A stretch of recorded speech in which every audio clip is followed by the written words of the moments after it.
బంధురాత్మాత్మనస్తస్య येनात्मैवात्मना जितः అనాత్మనస్తు శత్రుత్వే వర్తేతాత్మైవ శత్రువత్.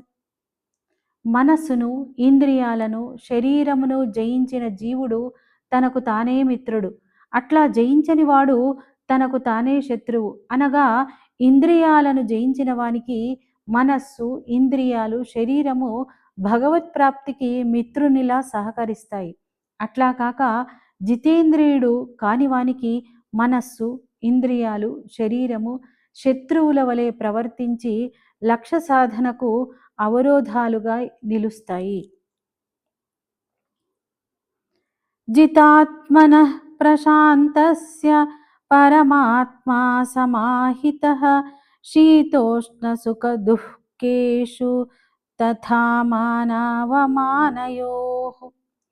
మనస్సును జయించి ప్రశాంతుడైన వానికి శీతోష్ణాలలో, సుఖ దుఃఖాలలో, మానవమానాలలో పరమాత్మనే అనుభవంలో ఉంటాడు.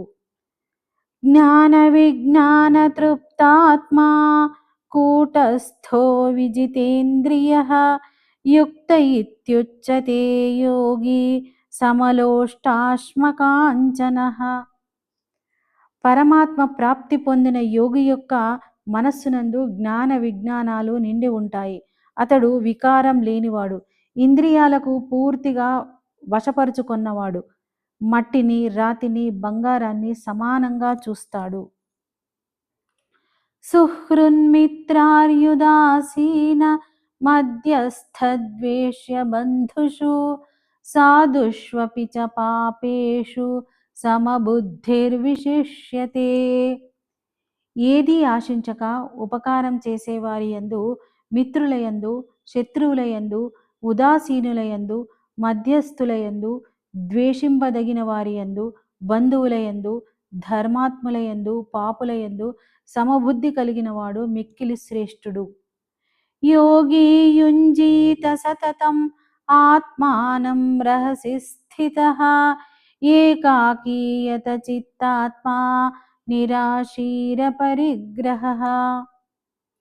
శరీర ఇంద్రియాలను, మనస్సును స్వాధీనంలో ఉంచుకున్నవాడు, భోగ సామగ్రిని సమకూర్చుకొనని వాడు అయిన యోగి ఒంటరిగా ఏకాంత ప్రదేశమున కూర్చొని ఆత్మను నిరంతరం పరమాత్మయందే లగ్నం చేయవలెను.